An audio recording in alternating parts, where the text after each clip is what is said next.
Our next talk is going to be super cool. I'm looking forward to this, and we've got another live demo. We're going to learn about how to mess with your smart TV system, and I'm guessing probably make it do things that it wasn't intended to originally. Is that right? That's right. That's excellent. Excellent. Well, hopefully it does everything that it was intended for today, right? Yeah. All right. Okay. Good. All right. You ready to go? All right, well, let's give a big party track welcome to Felix, and let's get this thing started. Have a good time. Thank you. Okay, is it on? Are the slides on? Give me 1 second. We still got to get the video setup up because I want to show you live how to exploit the system and so on. So I brought a box, but we need to switch the video projector in between. So we are still working on this.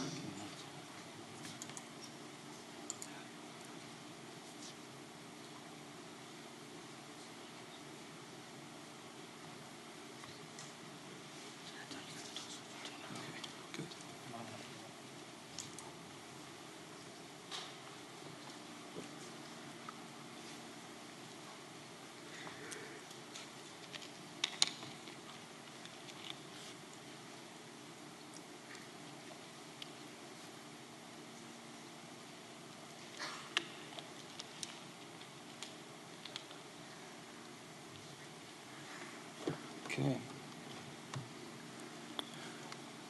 Is it up? Here we go. Okay.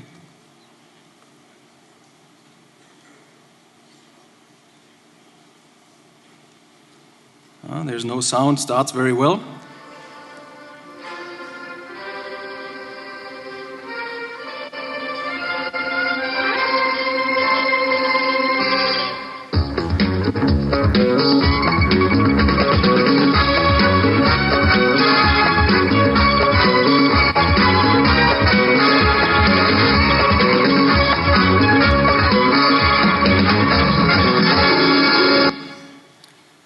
This is how my story begins. Who actually knows what that is? Sorry? That is Tatort. That's a German TV series. It's a crime series. It's almost as old as Columbo. The only difference is they are still producing shows and it's still running. So in some German families, it's a tradition that after the weekend is over, on Sunday evening, 8:15, you sit down, you switch on the first TV channel that was ever there, and that's still there, and you watch the show, new episode. And since it's a tradition, it's also something that my wife and I like to do. And we moved to a different country a few years back, and unfortunately, we were not able to see this show anymore, and that's kind of sad, and that's the beginning of the story. So who am I? My name is Felix Leder, and my passion is to take things apart and to put other things together that help to take things apart. Besides that, I like to be out in the snow or in the water. And to explain you a bit more what I mean by taking things apart, I like to hunt bugs and malware and collect them. I also like to research botnet takeovers and countermeasures, and I'm heavily involved in the HoneyNet project. During my day job, I work around mobile threat research at a very nice company called Blue Coat. But this research I'm presenting is not only my own work. You know, every research has some supporters, and in this case, it's a group of people from a company called NSense, and they helped me with this. So the background of the story is that we had this box, a Western Digital TV Live Hub. I actually have one on stage here. And it's a very fine piece of hardware. It basically makes your dumb TV smart. And if you have a smart TV, you get even more services and more possibilities to do stuff. You see here, it's HDMI output. There are also 2 USB ports. It supports Wi-Fi then, and you can attach a keyboard and stuff like this. But what's more interesting is, because at the moment it looks more like an Apple TV or something like this, it also has a 1 terabyte hard drive in there. And that's kind of neat, because then you can upload all your movies, it's all in one device, you don't need an extra storage, like a NAS or something. So that's very convenient. The processor in there is quite slow, it's a MIPS processor, but that's also not responsible for playing the video. Actually, the codecs are all in hardware on the system, and they make sure that you can play the videos fast enough. back to the story. So this box already has all kinds of services on there which are quite nice, like YouTube and Spotify and stuff like this. And after we didn't have this TV show, Tatort, for some time, my wife actually said, you're always breaking stuff the whole time. Why don't you for once do something useful with this and put my favorite show on this box? And when your wife asks you something like this, you better make sure you please her. Actually, I hope my wife is not here because she would probably comment, well, what do you know about how to please me? Well, that's a different story, okay? All right, so let's start. Before we start, we are also going to release the modifications that we have done to the firmware. So we need a disclaimer. This is for educational or research purposes only. If you do what we have done here and you brick your box, it's not our fault and we will not help you or cannot help you. Also, if you lose any type of DRM keys and so on the box, it's not our fault. Okay, so much for the disclaimer. First attempt was we did an offline analysis of the disk that's in there. Basically taking it out, plugging it into the computer, see what's on there. And it started very, very lucky. We found a private partition on there, but after a few minutes we found out there's actually nothing of relevance on that partition. Just some offline storage for Spotify and NinjaTV, and besides that there's only the partition that holds all the data, all the videos that we uploaded. And swap. So that was nothing. Unfortunately, bad attempt. Getting some pressure already from my wife for wasting time. Second step, this box has an update mechanism. It automatically reaches out to Western Digital to check if there's a new firmware, and if there is, it asks you, do you want to install it, and it does all of that automatically. You can even download the firmware manually if you go to their support page and see what's in the update. So once we download all of this, we saw that there is a zip file, and in the zip file we have 5 different other files, and 2 that look like very interesting. One is a bin file and one is called BI2. They are 150 megabytes roughly, and we want to see if we find something that we can recognize in there. And fortunately we did. There's a squash FS file system in there, but it's at offset 32. So I still need some people drinking with me tonight, so you get a beer if you can answer what the first 32 byte might be. If you guess right. Any ideas what the first 32 byte before the actual file system image are? Signature. Very good. Who said it first? All right, come back later to me, I'll buy you a beer. Perfect, yeah. And it turns out it's an MD5 signature of the whole image. And so we started researching this a little more closely, how the images look like, and actually what you see is you have 2 different images that compose the whole operating system on the device. It's a Linux system. Image 1 is the root file system, basically from everything from root downwards. It has an end signature including the size, and at the very beginning, like the gentleman just mentioned, there's the MD5 of the whole image. This MD5 is then also appended to the second image, which is usually mounted at /opt. And this again has another signature in the very front to make sure they all fit together and nothing is broken. And those 2 together basically make up the image. Now let's look into the content. That's a bit small, I understand that, so I'll explain it. On the left side you see the main image, the root image, and that has the usual init process, which initializes the whole device. It has a config file with static config, and it has another file with MD5s. You will see there will be lots of MD5s in this presentation. It seems like Western Digital likes MD5. On the right side, there's the opt folder, and there was one interesting folder called web server, which actually looked quite interesting.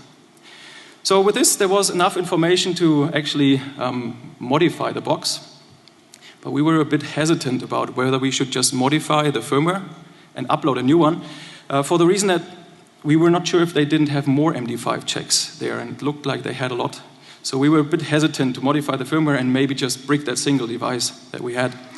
The other option was, let's go hunt for some vulnerabilities. Might take more time, but it's also more fun, right?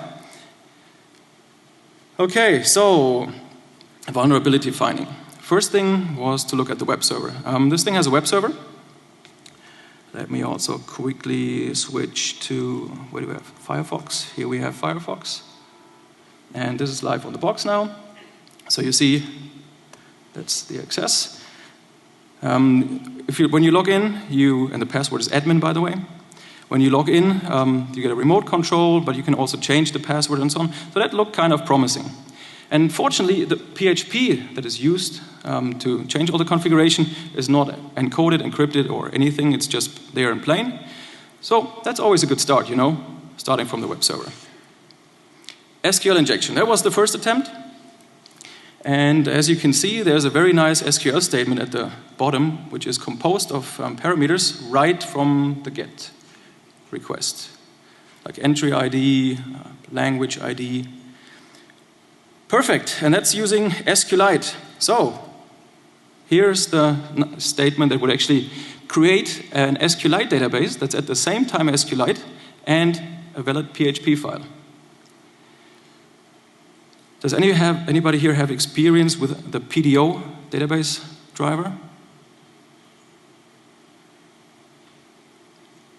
Somebody over here? What's the problem?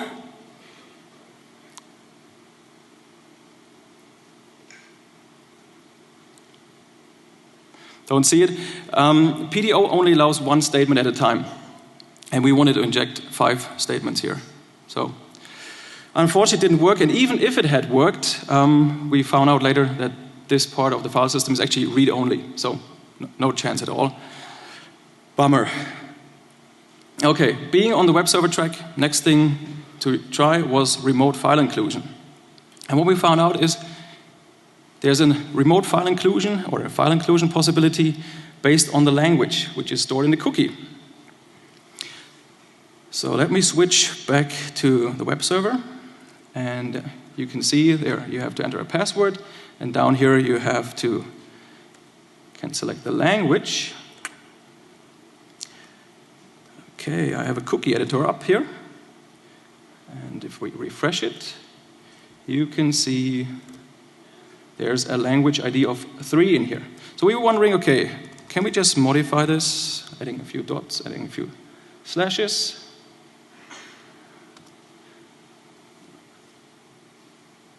Do you want to save? Did I press the right button? The screen's a bit far away. Yeah, I did. So as you can see, now we get an error message saying, oh, it didn't find the file home.php. And then we thought, okay, why not just upload a file called home.php to the folder that we can access via SMB, and then modify the cookie to point to that, and actually you can calculate the path just by looking at the firmware.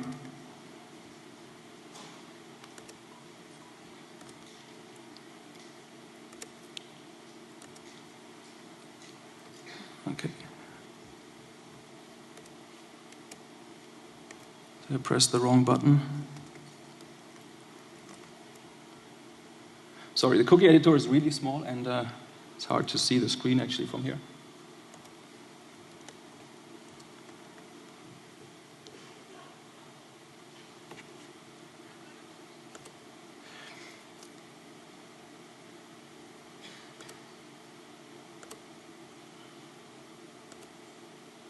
Okay, wow, nice. Now we got a PHP shell.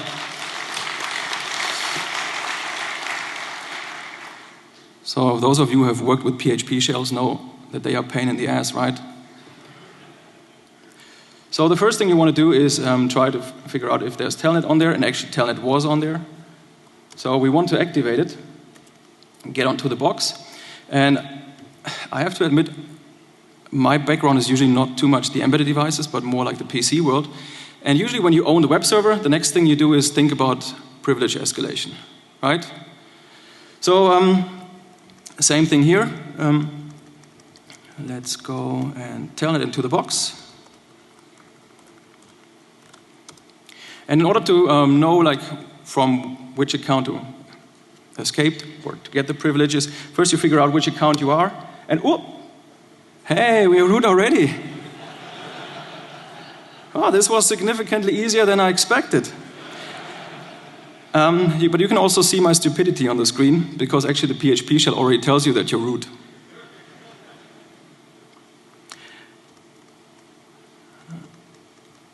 Okay, nice.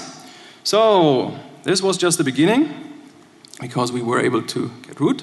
But a lesson that I had to learn during the experience is don't start with SQL injection, don't start with a remote file inclusion, don't start with privilege escalation, stuff like this. Look for the really low-hanging fruits.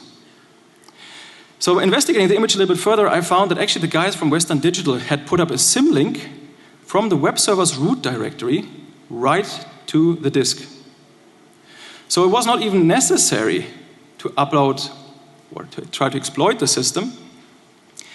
And I'm not quite sure if they have just forgotten it or whether they wanted to make it simple for people. Because if I just say user home.php, and that's pre-authentication, no authentication at this point, I also get the shell, just in a different directory. Ah, that's nice. So, but I thought, if it's that easy, we probably find even more stuff. So, if you have seen the first talk this morning, hacking 22 things in 45 minutes, that was a fantastic talk. The guys have taken apart the Google TV in the past, and they went for UART. So we tried the same. We also had a look on the board and tried to figure out where are pins or where are soldering points where we may add some pins. And we found that there are 2 pins that actually are candidates. You see them both in the picture here. And a little bit of measuring around and stuff like this, we found out that the one in the front that's closer to the chassis, that's actually a standard UART. There's RX, there's TX, 2 ground, and a 3.3 volt pin. And here's the warning. If you want to try this at home, it's 3.3 volts and your PC is 5 volts. You can burn either your PC, you can burn the box, or you can burn the, for example, USB to UART converter. I've burned 3. That was my lesson learned of not buying cheap stuff from Taiwan. So what do you get after you attach a serial console? So when you boot up, you get all kinds of information about the system. Where are the images stored? What else is, where are configurations? What is currently loaded? Which drivers are loaded? And actually when you have the system up and running and see the screen of the system and you push a button on the remote control or something, it tells you exactly which button you pressed and which actions are taken in order to get there. So this is perfect debugging. Perfect. When it was finished, you see something like this. I told you they like MD5s, so you see an MD5, and you see login.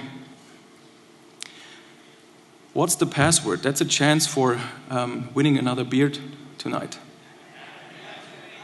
Admin. It's not that easy. It's not as easy as hacker, as admin, as OEM root or something. These guys like MD5s.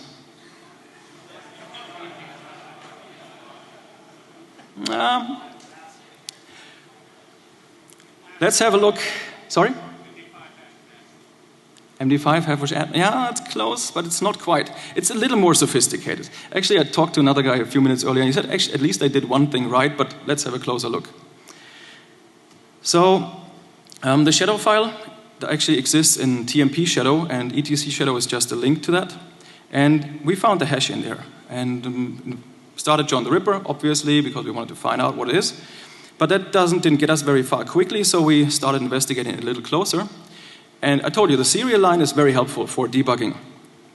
There was actually one line saying password for root changed.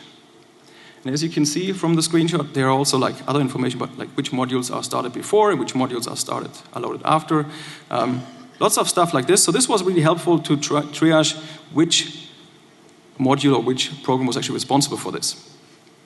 There's a tool called gbus read serial num, and that's located in a folder that is not inside the original firmware image. It's actually an encrypted addition to the file system using AES encryption, which is later on mounted to user local SBIN. And here you find some security by obscurity because it's located in /home/file. And that's containing a lot of interesting information. I've also put the information in here how you can actually extract the AES key, but I'm not going to go into the details. That's more for reference. So So here's how it looks visually. We have in the home folder a file called file. We have the AS key in ROM. And afterwards, stuff is extracted to a folder or mounted into a folder, user local S bin. And we have this program. And there's also another program in there, which is 13 megabytes in size, called DMA OSD. Since this is an encrypted folder, we already thought this is probably very interesting. Let's have a closer look. But let's get back to what is the password. So once we had the program, we were actually able to reverse engineer the GBus read serial num, and we found out it's doing a system call. So system function call, not a system call. Where the serial number is used, the MD5 of that is actually produced, and that's the password. How do you get the serial number? Have a look at the box. Yeah, there's actually an easier way. Have a look at the login screen, because the serial number is the MD5 right in front of login. I didn't bring a serial cable, or I actually brought a serial cable, but since I blue screen my Windows a few times with a serial cable, I don't want to try it out here. We can try it out with Linux later, because that works much better. But I still want to demo to you guys how this actually looks like. Okay, login, here's the password prompt. We want to log in as root. We need to copy and paste the serial. Oh no, I missed the one. Well, yeah. So I'm gonna type it here. Sorry, you don't see that screen. That's just calculating the MD5 sum. And then move that over here. Paste. Hey, I have another root shell.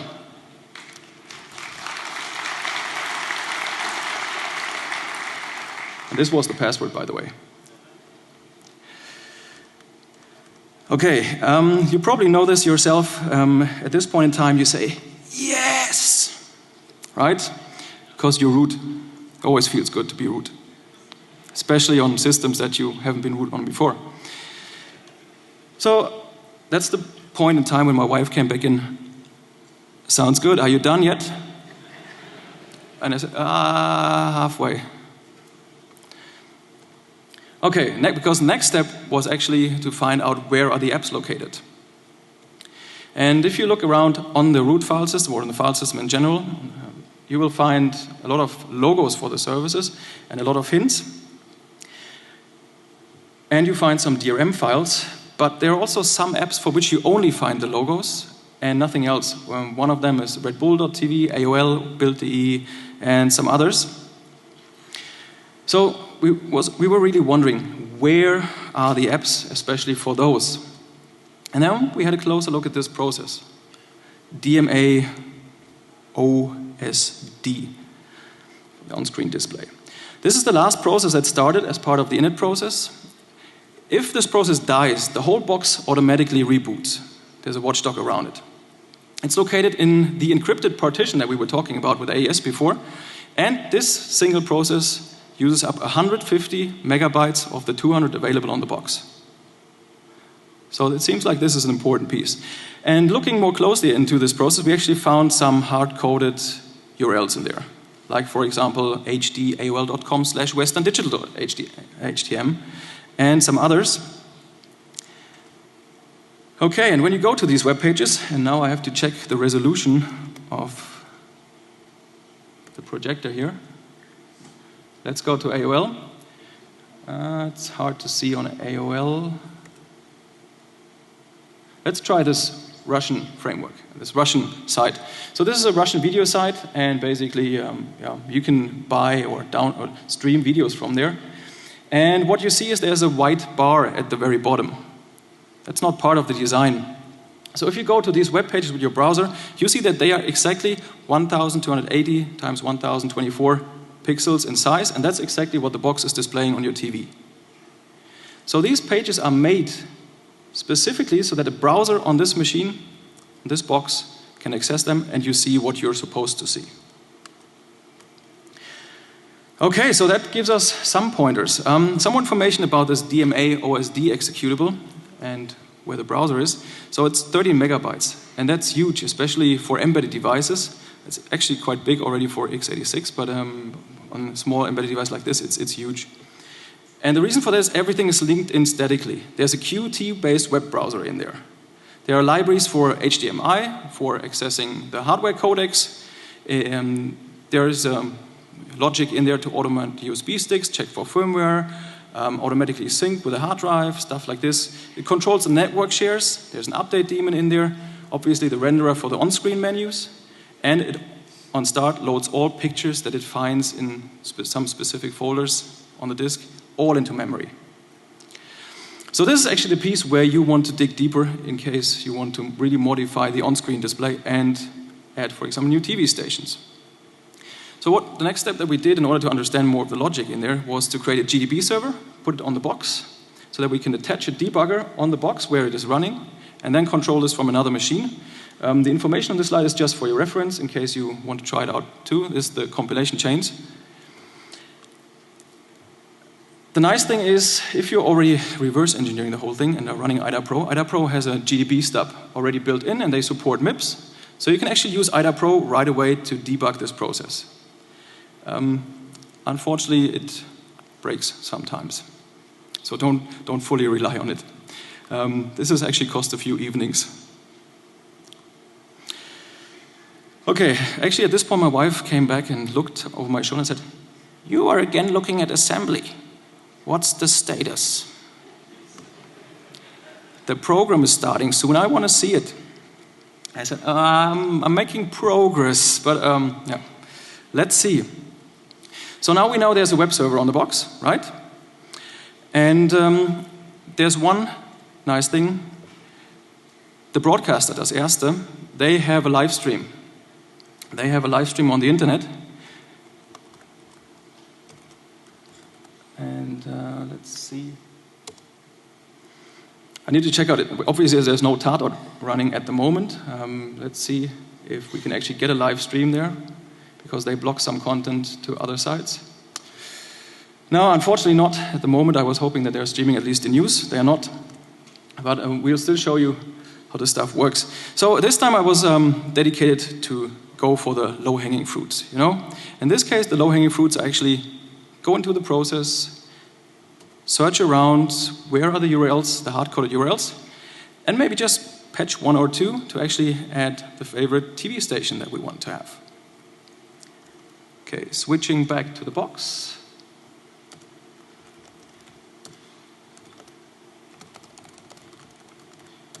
So,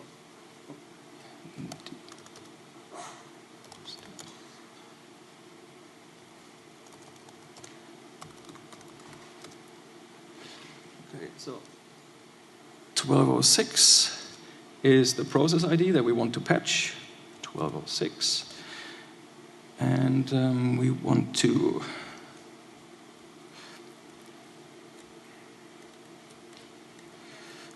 let's take, for example, the Red Bull entry, Red Bull TV entry. And we redirect it to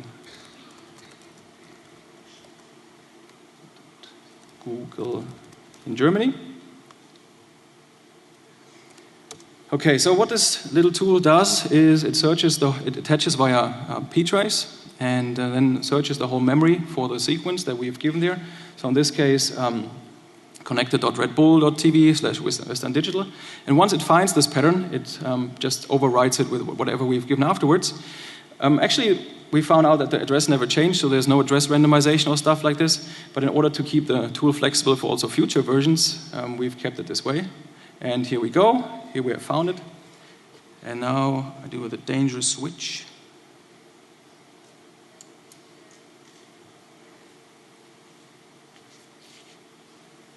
Okay, so now you see the box in action.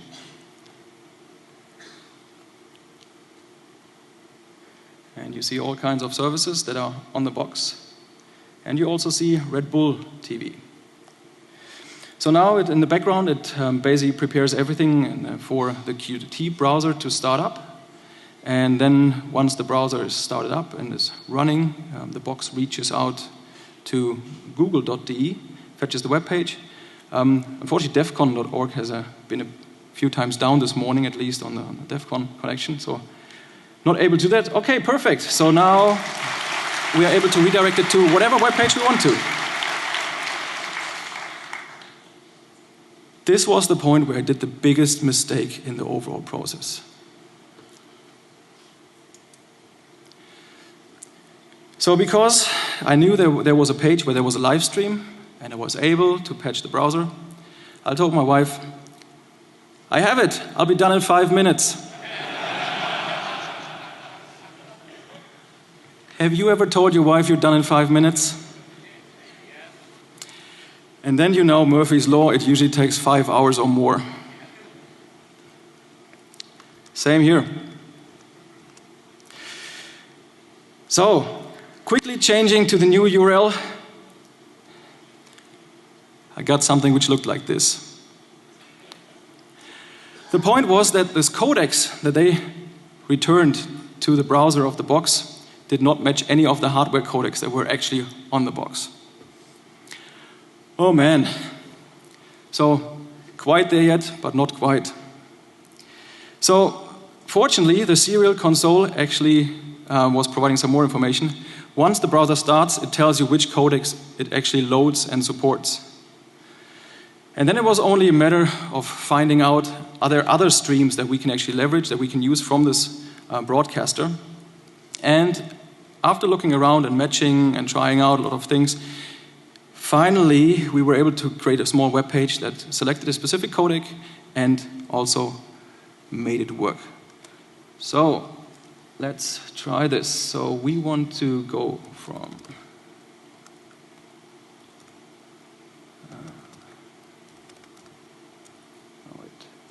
So now we have patched it to http www.google.de, and we want to take it.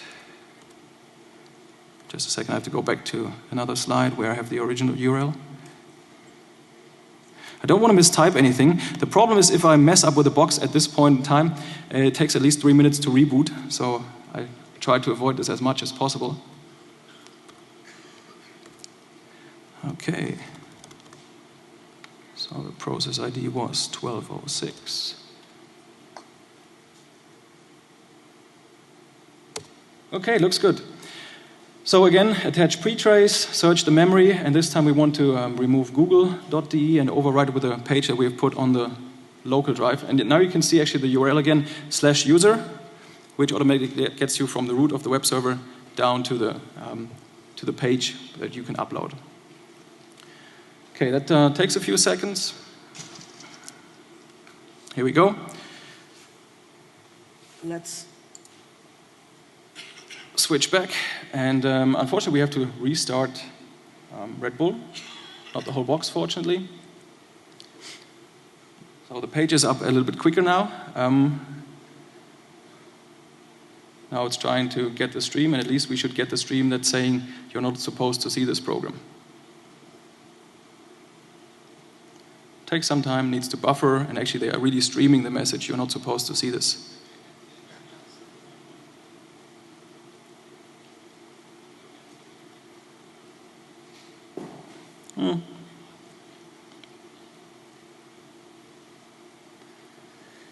Maybe today.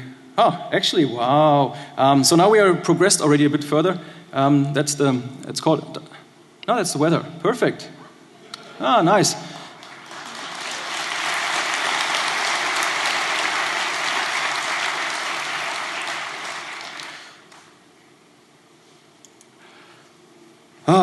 You know, finally we were able to watch Tart out. You know, it feels so good if you can finally please your wife, especially after you've put so much effort into it. So I've told you that actually this show is quite old, it's from the 70s, right? They change actors, fortunately. So this is actually one of the famous German actors. He has also played in some American movies. Does somebody recognize him? Who is it? Till Schweiger is his name. And he has played, for example, the Nazi killer in *Inglourious Basterds*. Maybe you remember that one, Quentin Tarantino movie. And he's now also on the show again, after having played with Quentin Tarantino. Nice. Feels good. Unfortunately, and the talk this morning was quite good about it, you want to own the software. You want to own the software in the system and not just the hardware. The stuff that I've shown you is not really owning the software because nothing of what has been done so far is persistent. Everything was just done in memory or on a running system. And it actually is not that easy, it turns out. Even though you root, you cannot modify the file system, for example. The reason for that is everything is stored in read-only memory.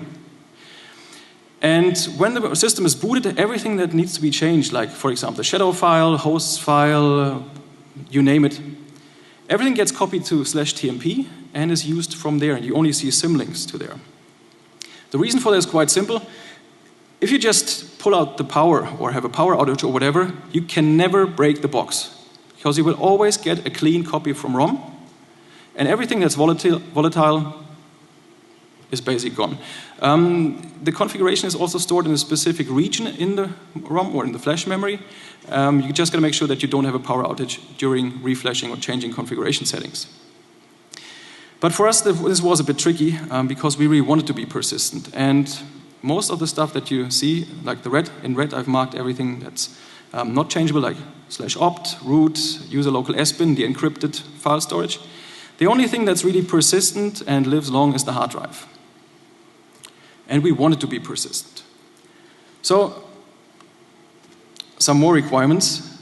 We wanted to actually try to keep this clean reset scheme that you at any point in time can unplug the system and it still works. It should be persistent and it should be writable. So it would be possible, and based on the information that we had, to actually flash the drive every time we want to have a change. Or to somehow use the hard drive. If you flash a device often enough, especially when you experiment with the firmware, I promise you at one point you will brick it. And I only had one device, and my wife didn't want to get didn't want to lose this feature. So I had to make sure this device stays up and running. So another requirement or another thing that we were a bit scared to do is we didn't want to patch the main image. We only want to patch the second image because the main image was full of MD5 sums and integrity checks. Investigating the boot process, we actually found something that was very interesting. There's the init process, which starts run all, which runs a tool called dmaosd.sh, which is later on starting the main executable. But this script is looking for another script called optqt bin runqt in the op partition. And this script wasn't there. So it's looking if this file is present. If it's there, it's executing it. If not, it doesn't do anything. So that's perfect. They have taken out a file and have left the executable in the boot process for us to just place it there. Very kind of them. There's only a little challenge with this. The challenge is this script is run first, and only after it returns, the main process, the main executable is started.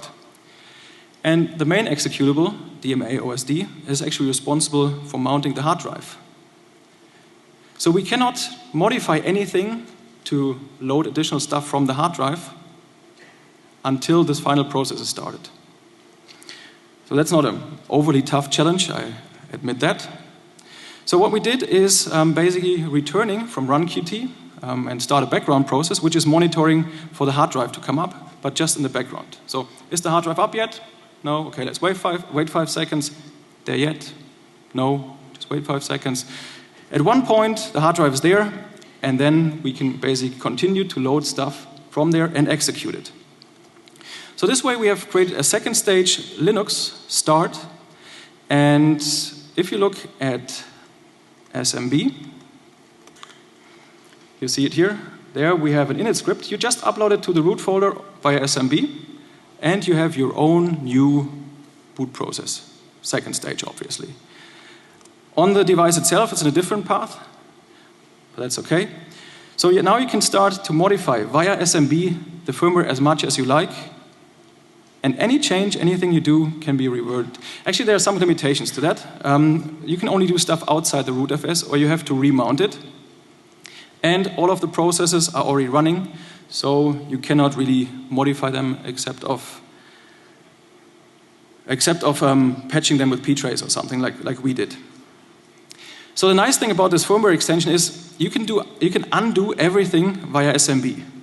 You just go there via SMB, change the files back to what they were before, and if you completely messed up the systems, you just remove all of the files and you're good to go again like the firmware was originally. If you even mess up SMB, you still have the option to take the hard drive out, put it in a normal PC, and undo all the changes. So, very convenient way to experiment without any risk of breaking the box.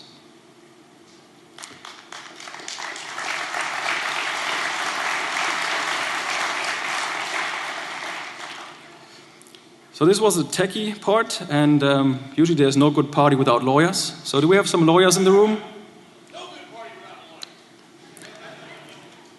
Come on, there must be some lawyer in the room.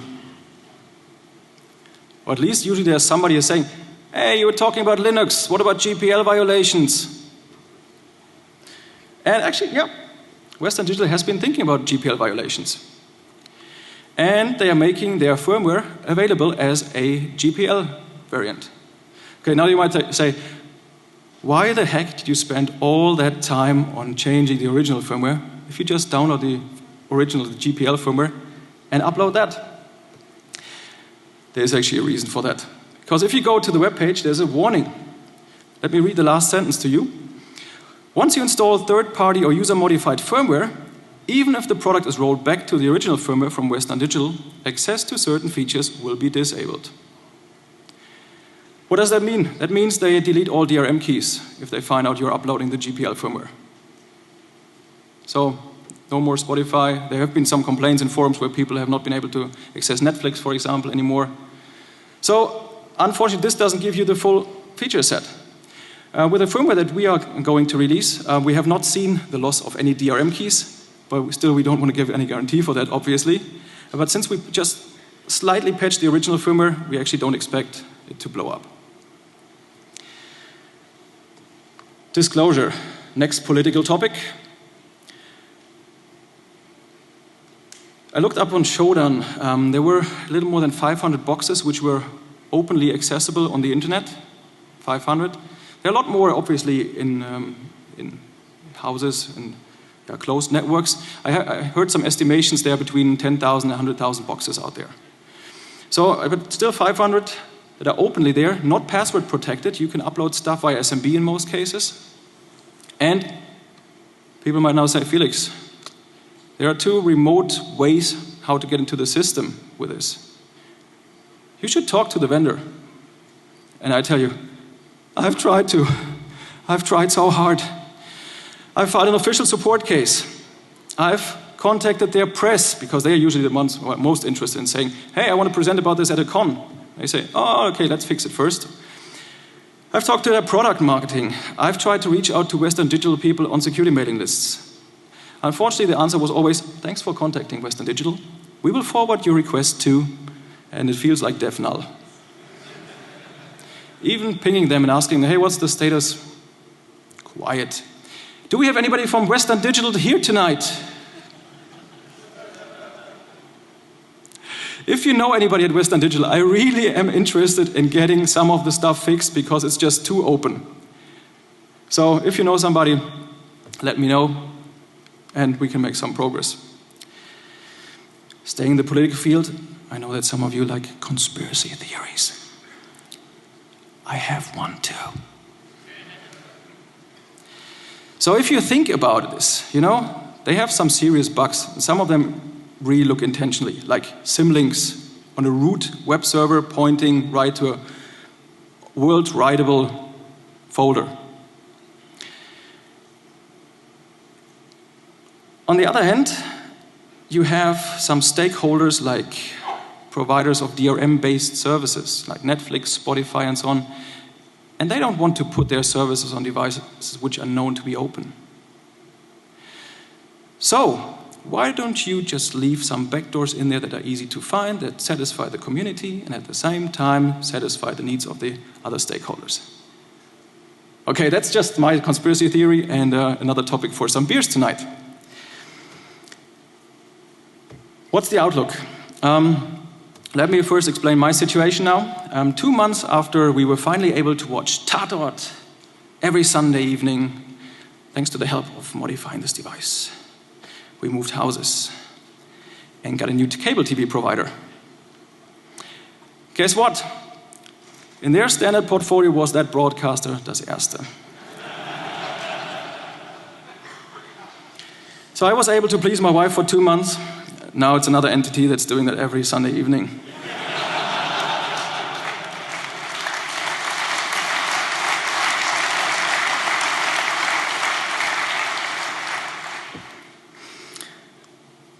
Maybe life is better for you. First, again, the disclaimer: in case you lose your DRM keys or break your box, it's not our problem. This firmware is just for educational purposes. But if you are now interested in actually getting it, and it will also be on the last slide, and obviously we'll give the slides out, it's on wdtv.uphero.com. You can download it there. You can also download our version of the second stage init script in case you don't want to create your own, and you can modify it from there. And now you can go and, based on the techniques that presented here, patch the system to add your own TV channels. Or if you want, for example, to have torrent on the box because it's low power consumption and you want to watch the videos on there anyways, you can add torrents, a BitTorrent on there. Or if you have problems not seeing other countries' streams because you're IP limited, GeoIP limited, you might even add VPN services to it. And if you're really crazy, you can also find a MIPS version of Bitcoin mining and try to hammer the box with some Bitcoin mining. But you won't get rich with this.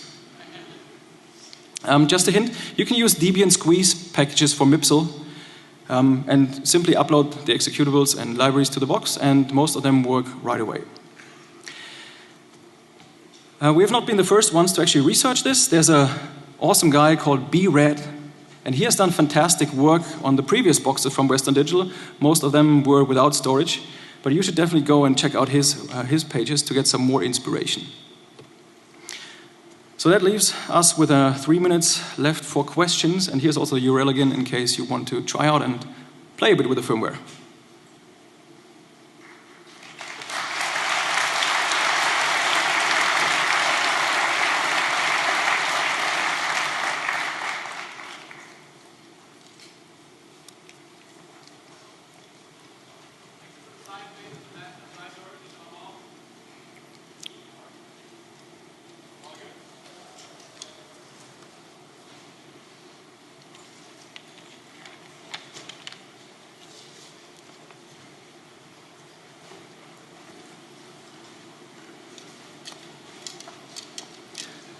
Where was the alcohol?